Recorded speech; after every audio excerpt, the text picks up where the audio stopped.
Bien, jóvenes, pues vamos a terminar lo que es la solución de esta práctica número 1, correspondiente a diseño de ejes.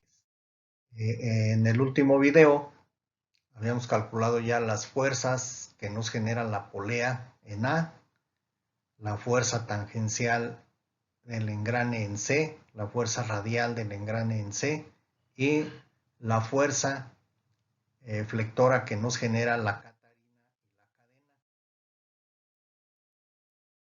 Falta calcular las reacciones en los cojinetes B y en los cojinetes E, los cuales vamos a tener una fuerza o una reacción horizontal, una reacción vertical en el punto B y en el punto E también una reacción vertical y una reacción horizontal. Luego, continuaríamos con los diagramas de fuerzas cortantes para conocer el tramo en el que se presenta el momento flector máximo. Elaborar el diagrama de momentos para conocer la magnitud del momento máximo.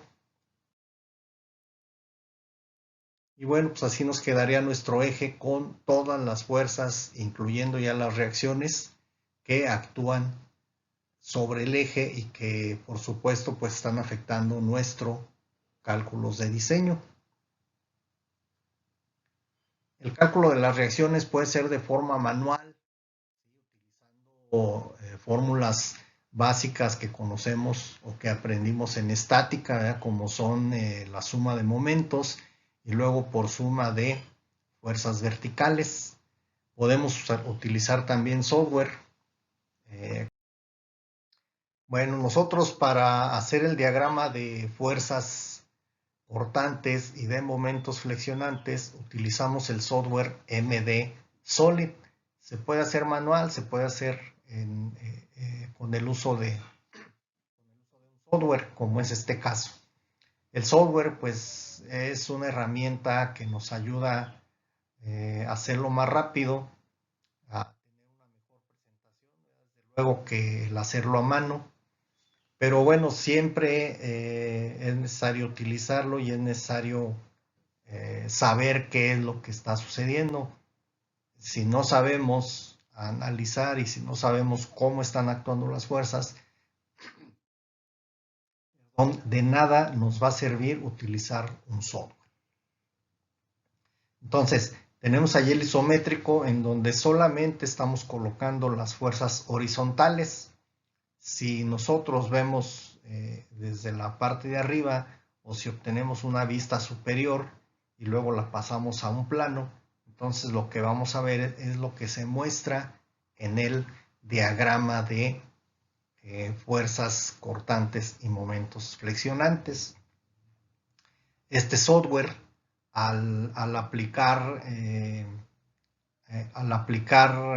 los valores en las fuerzas, pues en automático aquí nos calcula las reacciones, aquí las tenemos.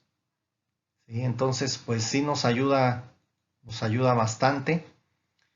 Tenemos aquí ya el diagrama de fuerzas flexionantes, tenemos el diagrama de momentos flexionantes, en donde pues nos dice que en el punto C se presenta el momento máximo. Esto es para las fuerzas horizontales. Para las fuerzas verticales también tenemos ahí nuestro diagrama de fuerzas y momentos. Y bueno, ahí en el dibujo podemos apreciar todas las fuerzas. Podemos apreciar todas las fuerzas verticales que actúan sobre nuestro eje y en cada punto podemos apreciar el momento máximo que se presenta. Ya tenemos diagramas de fuerzas, vamos a calcular los momentos.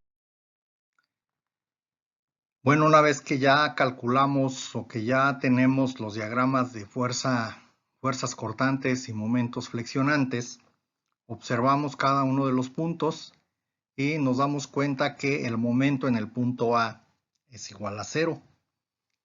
El momento en el punto B es de 3780. El momento en el punto C Ahí tenemos un momento horizontal y un momento vertical, por lo tanto, es necesario calcular un momento resultante. Y el valor de ese momento es de 4053.44 libras por pulgada. En el punto D, de igual manera, tenemos un momento flexionante horizontal y un momento flexionante vertical. Sacamos una resultante.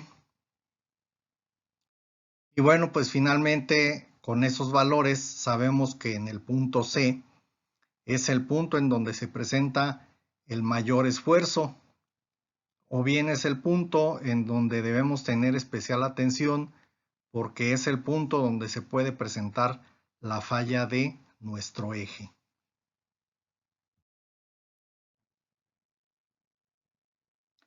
Bueno, pues ya con los valores de los momentos podemos aplicar ya la ecuación 1224 de la página 548 para calcular el diámetro.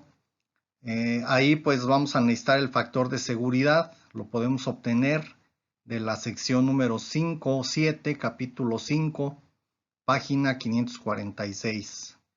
Perdón, y de la página 546, capítulo 12.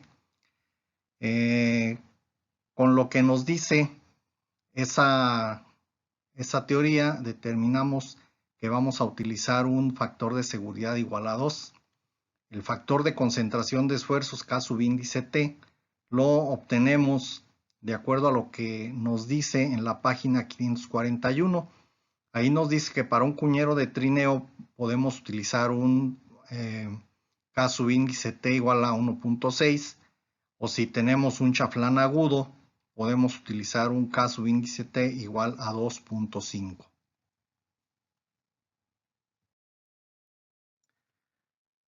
Bueno, lo que sigue es calcular la resistencia real a la fatiga. Es una fórmula que ya conocemos y que la podemos obtener de la página 174, capítulo 5. La resistencia real a la fatiga estimada, recordarán ustedes que tiene ahí diferentes factores. El factor de material, en este caso acero forjado. El factor de esfuerzo, que tenemos un esfuerzo flector. El factor de confiabilidad para un 99% tenemos 0.081. Y el factor de tamaño. El factor de tamaño, como apenas estamos diseñando el eje, aún no tenemos valores para poder determinarlo, entonces podemos nosotros estimar un 0.75, 0.80, quizás a 0.85 y calcularlo a ver qué valores obtenemos. Ya una vez que calculemos el diseño final, pues podemos regresarnos y volver a calcularlo para ver qué tan alejados estamos de la realidad. Tenemos ahí que para un acero IC 1040 estirado en frío del apéndice A6, su esfuerzo último a la tensión es 80 KSI, su esfuerzo a la fluencia es 71 KSI. De la figura 5.8, página 75, obtenemos la resistencia a la fatiga y podemos aplicar la fórmula que tenemos al principio de esta diapositiva. Y finalmente, pues ya con la calculadora obtenemos el valor de la resistencia real a la fatiga que aplicaremos en la fórmula para determinar el diámetro. Bueno, pues una vez que ya determinamos todos los factores y todos los parámetros que requiere la fórmula, pues procedemos a calcular. En el punto A, recordarán ustedes que no se presenta ningún momento flector, o bien el momento flector es igual a 0. Por lo tanto, esa parte de la fórmula se elimina y solamente tomamos en cuenta el par torsor. Para el punto B, en el punto B sabemos que es un alojamiento para cojinete, por lo tanto el diámetro se definirá una vez que se seleccione el cojinete adecuado.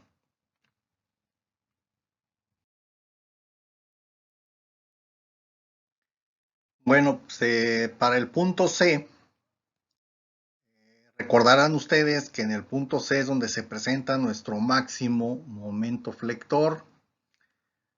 Por lo tanto, ya haciendo el cálculo, tenemos que requerimos un diámetro en el punto C de 2.14 pulgadas y para el punto D se requiere un diámetro de 2 pulgadas. Para el diámetro E también es un alojamiento para cojinete, por lo tanto una vez que se seleccione el cojinete se determinará el diámetro.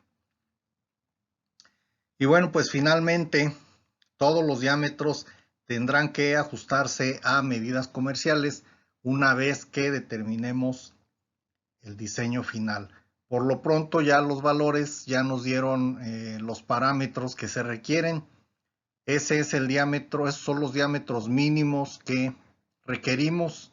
Podemos dejar diámetros mayores, pero no podemos dejar diámetros menores porque entonces nuestro eje invariablemente pues tendrá una falla y por lo tanto pues nuestro diseño no será adecuado. Hasta aquí, si hay alguna duda, pues bueno, espero me la hagan llegar vía correo o vía plataforma y en su momento pues despejaremos esa duda. Si existe algún error de igual manera en los cálculos, pues yo les pido que me lo hagan saber para poder hacer la corrección pertinente. Por su atención, gracias. Seguimos en contacto.